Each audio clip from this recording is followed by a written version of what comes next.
I watched her standing there with a rifle aimed at my prize bull. She said it was property damage, but she forgot one tiny thing. You can't just shoot someone's livestock without consequences. This is how Gretchen made the worst mistake of her life by messing with my bull. Freeze frame. Yep, that's me, the guy whose private well HOA Karen tapped into to legally water her garden. What did I do?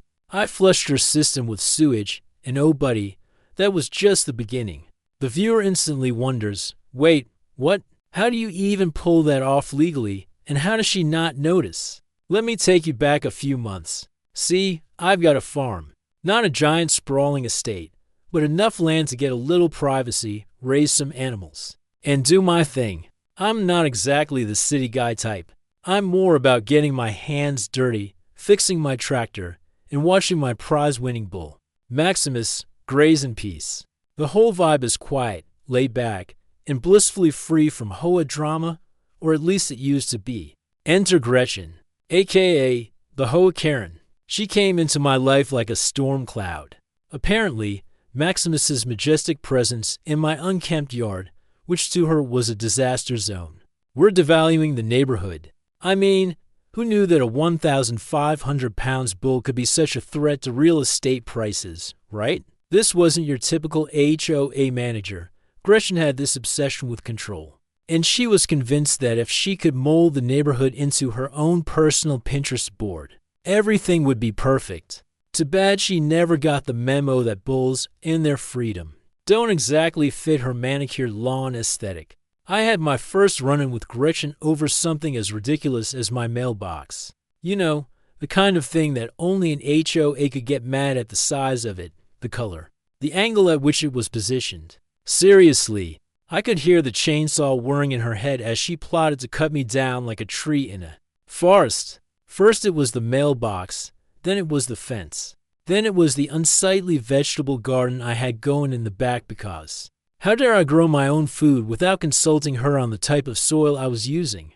But here's the thing, I don't buckle easily. I might have ignored her letters at first, but when she started slapping fines on my door, I decided it was time to get creative. You see, I don't just fight back with words, I prefer to make my points with action, legally and within the limits of the law. And that's when I made her mistake. I decided to teach her how a little thing called property rights work. It wasn't long before she learned that messing with my farm wasn't just an inconvenience. It was a mistake. Here's where it gets interesting. You see, Gretchen's obsession with controlling the neighborhood led her to get a little too comfortable with my property. Her house, like a lot of others in the area, was a bit on the edge of the community, close to the edge of my land. At some point, I noticed that her garden had started looking a lot more vibrant than it should have been. I had some suspicions, but when I investigated, I found the royal kicker. She had been tapping into my private well to water her garden without asking, without permission, and without a care in the world. She just assumed I wouldn't notice. Big mistake. You see, I don't take kindly to people taking what's mine. Sure, I could have just gone to the HOA or reported her for theft, but no, I had something much more creative in mind. I knew the system she was using, the one that took my water for her little suburban oasis. And I also knew that there was a way I could flush it. And I don't mean flush like turning off the tap and calling it a day. No, I mean I could give her water system a little upgrade.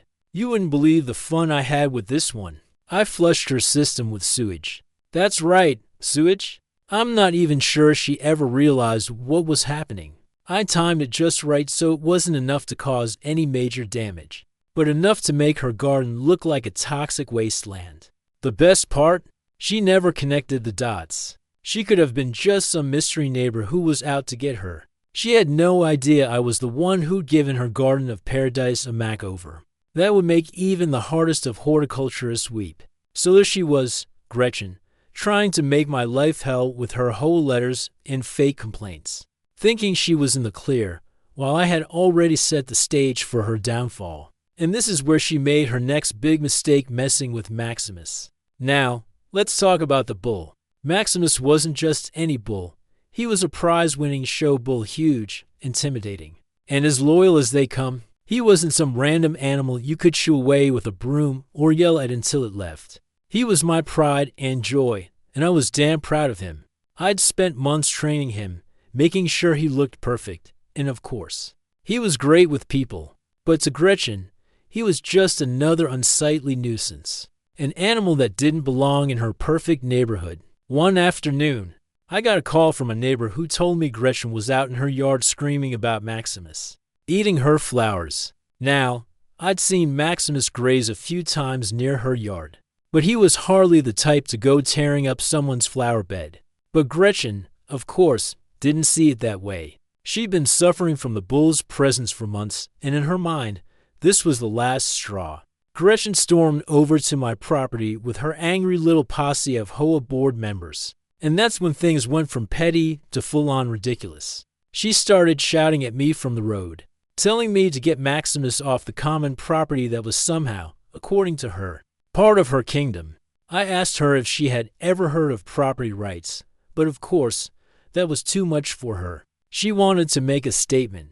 So, she marched up to Maximus and pulled out a rifle. Yep, she had a rifle, and before I could stop her, she aimed it right at Maximus. Property damage, she screamed, as if the bull had any clue what the word meant. Now, I'm not exactly a fan of confrontation, but no one hurts my animals, and certainly not over some petty HOA complaint. My heart was racing, but I stayed calm. Maximus was just chewing on some grass, completely oblivious to the chaos unfolding around him. But this was the moment I couldn't let her get away with it. I needed to stop her from doing something stupid, but I also knew it was time for my revenge. And that's when I remembered you can't just shoot livestock without consequences. Oh, Gretchen, you're about to learn exactly why. Stay tuned. As I stood there watching Gretchen point a rifle at Maximus, everything seemed to slow down. I wasn't panicking. I wasn't even really all that surprised. This was just the logical escalation of the petty war we'd been waging for months. But this was a whole new level of crazy. I could see the whites of her eyes as she steadied the rifle. The ridiculousness of the situation was almost laughable if it weren't so damn dangerous. She was a grown woman, standing in front of me, ready to shoot my prize bull over a patch of grass, as if it was some kind of personal vendetta. Now, I'm not saying I'm a perfect rancher, or that I know everything about handling confrontations. But one thing I do know is this: you never shoot an animal without a damn good reason. Maximus wasn't some wild beast roaming free in the neighborhood. He wasn't even charging at her like some rampaging bull in a rodeo. He was just standing there, chewing on the grass like any other day, minding his business. But to Gretchen, this bull represented everything she hated about my farm. Everything she saw as imperfect in her little hoe-run world. "Get your damn bull off my property," Gretchen screamed, her finger twitching on the trigger. She was shaking visibly, agitated. But I wasn't going to give her the satisfaction of seeing me flinch. Instead, I stood still, hands out in front of me, trying to keep the situation from escalating further. I knew I had to do something before she made a huge mistake. "Gretchen," I said, my voice calm, trying to defuse the situation, "do you really want to do this?" I motioned to Maximus, who was still just standing there, looking completely innocent. "He's not the one you're angry at. He's just trying to enjoy his afternoon." "Property damage," she yelled again, her voice shrill. "He's tearing up the lawn. You think I'm going to let that slide?" I sighed inwardly, trying to keep my cool. I could feel the tension in the air, thick as molasses. This wasn't about the bull. It never was. This was about Gretchen and her obsession with control. I wasn't going to let her bully me into giving in to her demands anymore. Maximus, probably sensing the tension, took a few steps back. He wasn't the type to cause trouble, but he wasn't about to let someone point a gun at him without feeling a little bit threatened. I could see him shifting his weight, ready to bolt if he had to, and that was the last thing I needed right now: an unpredictable animal, and a crazy woman with a rifle. "Put the gun down, Gretchen," I said, my voice firm now. "You really don't want to do this. There are laws about this kind of thing, you know?" She snorted, clearly not interested in anything that wasn't her version of justice. "Laws? Please. I'm protecting my property, she spat, her eyes narrowing in that way that people do when they think they're invincible. He's costing me money, ruining my lawn. I'm not going to let him run roughshod over my hard work. I couldn't believe what I was hearing. This woman was standing here in broad daylight, threatening to shoot my livestock over a garden she thought she owned. And the nerve she had, the audacity to act like she was in the right. It took every ounce of restraint I had not to laugh in her face. But it wasn't time to laugh, it was time to act. I had to stop her, and I had to do it now. My first instinct was to rush forward, grab the rifle, and wrestle it out of her hands. But I knew that would just escalate things even further. If I made a sudden move, I could be dealing with more than a simple HOA dispute. I needed to play this carefully. Then I remembered something. I wasn't just some average guy she could push around. I had the law on my side. And while Gretchen seemed convinced that she could do whatever she wanted without consequences, she had one very large, glaring oversight: you can't just shoot someone's livestock without cause. At least not without serious legal repercussions. And I was about to make her regret not thinking that through. "Gretchen, you're making a huge mistake," I said, taking a step closer. "If you shoot that bull, you're going to be in more trouble than you can handle. You might think you're in the right, but I've got enough knowledge to make sure you'll regret it for the rest of your life." Her grip tightened on the rifle. "Don't tell me what I can and can't do. This is my property, and I'll protect it however I see fit." I could feel the anger building inside me. I had dealt with enough of her nonsense to last a lifetime, but now she was threatening Maximus, the one thing I truly cared about on that land, and I wasn't going to let that slide. "Listen, Gretchen," I said, taking another step toward her. "I've been patient with you. I've let you slide on your ridiculous complaints. I've let you waste the HOA's time with petty rules and fines. But if you think you can walk onto my property, pull a rifle on my bull, and walk away without consequences, you're sorely mistaken. I'll make sure you regret this." She hesitated, and for a moment, I thought I had gotten through to her. But then, the crazy look in her eyes returned. She was too far gone, caught up in her own delusion that she was the hero in this story. I could see it in her posture. Her finger was tightening on the trigger. Just as I was about to take another step toward her, a loud voice cut through the air. "Gretchen, stop."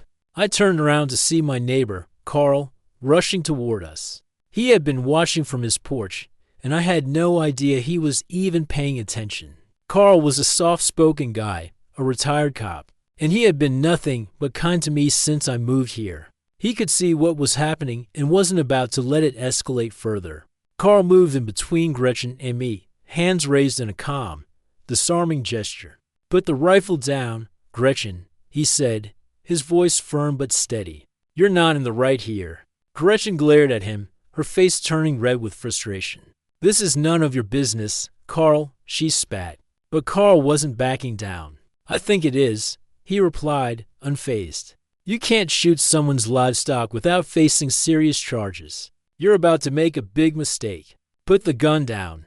The tension was so thick, I thought I could cut it with a knife. For a few moments, Gretchen stood frozen, rifle still aimed at Maximus, her fury bubbling over. Then, slowly, she lowered the gun, her eyes burning with defeat. But as she backed away, I couldn't help but feel a sense of unease. This wasn't over, not by a long shot. Gretchen had crossed a line, and I knew she wasn't the type to give up easily. She would find a way to strike back, and when she did, I was going to be ready. The moment she walked away, I let out a long breath I didn't even know I was holding. Maximus was still calm, still chewing on his grass like nothing had happened. But I knew things were only just getting started. I wasn't the only one with a few tricks up my sleeve, and the next move was mine. The game was on, and I had just made my first move. It didn't take long for the fallout from the rifle incident to spread through the neighborhood.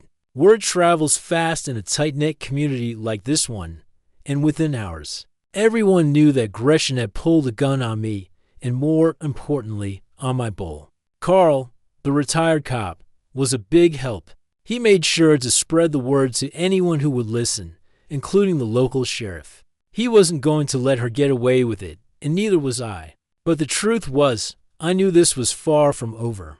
Gretchen wasn't just going to let it slide, and I wasn't the kind of guy to back down. So, I did what I do best. I got to work. I wasn't about to let Gretchen continue her whole reign of terror. I had already been building a case for months. Every time she'd sent one of her absurd complaints, I documented it. Every phone call, every nasty letter, I kept a record. And I had something even more powerful in my arsenal, my knowledge of the law. It wasn't just about defending Maximus or my property anymore. It was about sending a message. Gretchen had crossed a line, and it was time for her to feel the consequences of her actions. I started with a simple strategy: expose her hypocrisy. I wasn't just going to sit back and let her continue with her tirades. I needed to make sure everyone knew what kind of person she really was. So, I began gathering evidence, photos, recordings, anything I could use to show the neighborhood just how out of control she'd become. I knew people would be reluctant to speak out against her, but when the truth came to light, they'd have no choice but to turn on her. One of the first things I did was reach out to my neighbors who had been on the receiving end of her HOA complaints. There were plenty of them, people who had been fined for ridiculous reasons, told they couldn't park their RVs in their own driveways, or put up a bird bath because it didn't meet the standards. I knew they'd been frustrated with her for a long time, but they hadn't had the guts to say anything. Now, I was giving them an outlet. It wasn't just about me anymore. It was about everyone who'd suffered under her petty rule. I was making it my mission to show them that they didn't have to live in fear of this woman anymore. I set up a meeting with Carl, the neighbor who'd helped defuse the situation with the rifle. I needed someone who understood the law and who could be an ally in this fight. Carl had been a cop for over 20 years, and while he wasn't exactly in the business of going after HOA bullies, he knew how to navigate situations like this. He also knew Gretchen. He'd dealt with her in the past, and he wasn't exactly a fan of her antics. We sat in my living room one afternoon, going over everything I had gathered. Carl read through the HOA's bylaws, and we both laughed at how many of them were completely arbitrary and nonsensical. There were rules about grass length, the type of flowers you could plant, even the size of your trash cans. It was clear that the HOA wasn't about maintaining a community, it was about control. And Gretchen was the self-appointed queen. But as Carl pointed out, she had her weaknesses, and those weaknesses were my ticket to taking her down. I've been doing some thinking, Carl said as he put down the papers. You've got a solid case. You've got evidence, and you've got witnesses who can testify to her harassment. But there's one thing you're missing: public exposure. I raised an eyebrow. Public exposure? He nodded. Yeah, you need to go public with this social media, word of mouth, whatever it takes. People need to know who Gretchen really is. You're not just fighting her, you're fighting the whole HOA system. And trust me, there are plenty of people who would love to see her brought down. I like the sound of that. I'd always been a fan of taking matters into my own hands. But Carl's suggestion had a certain appeal to it. We could use Gretchen's own tactics against her, turn the tables, and make sure she wasn't just another Karen in a suburban nightmare. We were going to make her a cautionary tale. That night, I put together a post for the neighborhood Facebook group. I didn't name names. I didn't need to. I just outlined everything that had been going on: the constant fines, the ridiculous complaints, the fact that Gretchen had been using the HOA to make everyone's lives miserable. I also made sure to mention the rifle incident, making it clear that I wasn't the only one who had been targeted. I kept it professional, but it wasn't hard to tell that this was going to be a bombshell. I hit post and waited. It didn't take long for the comments to start pouring in. People were shocked. Some of them were horrified by what had happened with Maximus. Others were relieved to finally see someone standing up to Gretchen. But what surprised me the most was the number of people who had their own stories to share. It seemed like everyone had been bullied by the HOA at some point, and now they were finally willing to speak up. By the end of the night, the post had gone viral in the neighborhood. People were sharing it, commenting on it, and tagging others who had been affected by Gretchen's antics. Within hours, I was getting messages from people who were ready to back me up, who were willing to testify about the things they'd been through. Gretchen's grip on the neighborhood was starting to slip. The next morning, Gretchen called me. She was furious, of course. She'd seen the post, and she wasn't happy about it. She tried to guilt-trip me, telling me that I was ruining her reputation, that I was making her out to be a monster. But I didn't feel sorry for her. I wasn't going to back down. I told her that she had brought this upon herself, and that she couldn't hide behind her little HOA forever. She threatened to call the police on me, but I wasn't intimidated. I had already done my homework. I knew exactly what laws she had broken, and I was ready to take her on in court if I had to.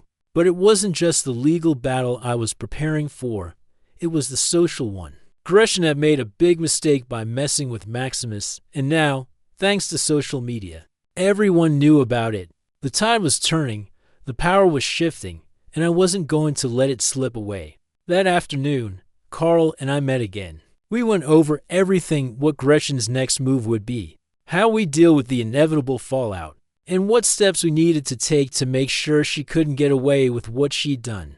I had no intention of letting her off the hook, not this time. This time, I was going to make sure she faced the consequences of her actions. But as I sat there with Carl, plotting the next steps, something nagged at me. This wasn't just about Maximus anymore. This was about every person Gretchen had ever tried to push around. And if she thought she could win this fight, she was in for a rude awakening. Gretchen had no idea what was coming for her. She thought she could bully me into submission, that she could control the HOA and get away with everything. But I wasn't going to let her. The war had only just begun, and by the time I was done, she was going to wish she'd never pointed that rifle at my bull. Things escalated quickly after that post went live. What started as a small act of defiance quickly turned into an avalanche. The comments kept flooding in, and by the end of the first day, the post had gone viral in the neighborhood. People were sharing their own stories, many of them about Gretchen and the way she had tormented them over the years. It wasn't long before the local news picked up the story. I hadn't planned for any of this, but it felt good to finally see Gretchen getting a taste of her own medicine. Her reign of terror was starting to crumble, and I was loving every minute of it. Gretchen didn't take kindly to any of this. The following day, she showed up on my doorstep, furious. Her face was red, her hands shaking with anger, and she wasn't alone. She brought the entire HOA board with her, all of them standing behind her like some sort of armed entourage. They were there to discuss the situation. But we all knew what that really meant. They were there to intimidate me, to try and make me take down the post and retract my statements. They thought they could bully me into submission, like they'd done to so many others. But I wasn't backing down, not this time. I could see it in Gretchen's eyes. She was desperate. She had underestimated me, and now she was paying the price. I built a solid case, not just legally, but socially. The neighborhood was turning against her, and she knew it. The people who had been afraid of her for years were starting to find their voices, and they weren't going to let her get away with this. I stood there, arms crossed, smiling to myself as she raged in front of me. I wasn't going to give her the satisfaction of seeing me flinch. "You have no idea what you've done," Gretchen screamed. "You've ruined everything. I'm going to make sure you regret this. You and your bull. You think you're untouchable?" I let her rant for a while. I wasn't interested in hearing her excuses or her threats. It was just noise at this point. "Gretchen," I finally said, interrupting her tirade, "you've made a lot of enemies in this neighborhood. You've bullied people for years, and now, finally, people are standing up to you. I'm just the beginning." She froze for a moment, the reality of what was happening sinking in.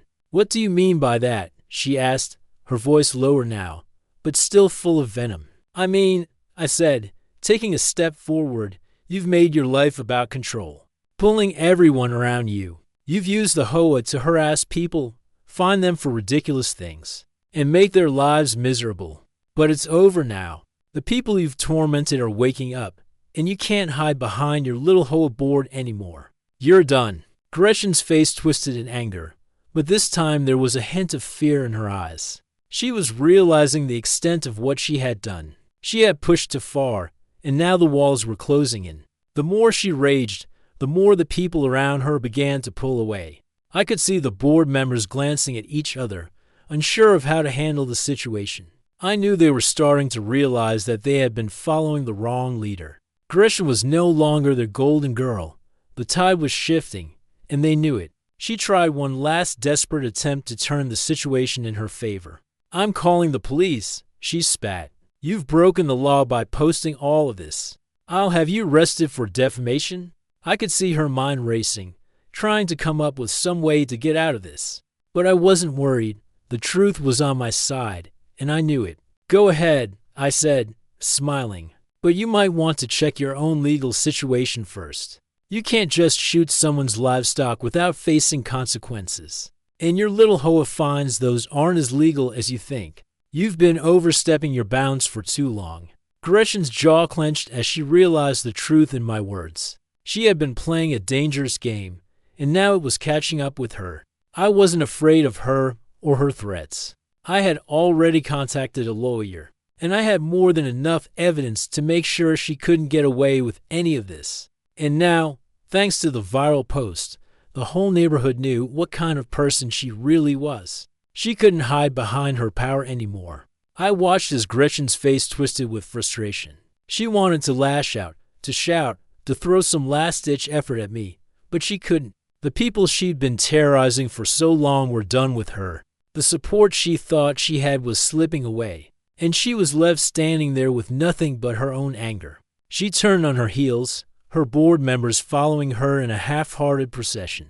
They weren't sure what to do, but I could see them starting to realize that they made a huge mistake by following her blindly. It wasn't just me they had to worry about anymore.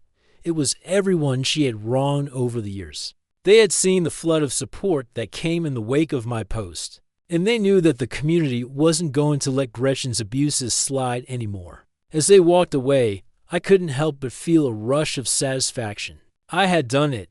I had taken down the queen of the HOA, and it felt damn good. But I knew this wasn't the end, not by a long shot. Gretchen would keep fighting. She would try to manipulate her way out of this, try to turn things around. But I was ready for whatever she threw my way. The war wasn't over, but I had just won a major battle. The next few days were a blur. I spent my time tying up legal loose ends, making sure I had everything in place to keep Gretchen from retaliating.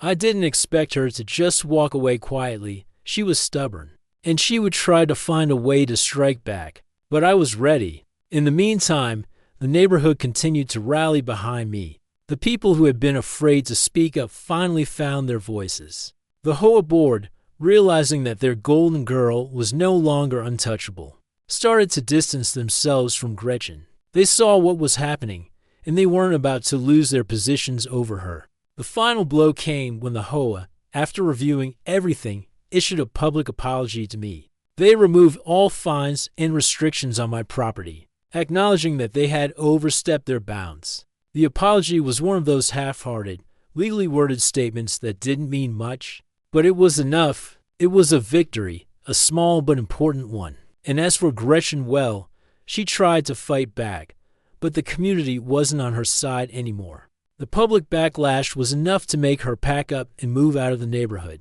The farewell party they threw for her wasn't exactly what she had hoped for. There was no one left to back her up. She had burned every bridge she had, and she walked away with nothing.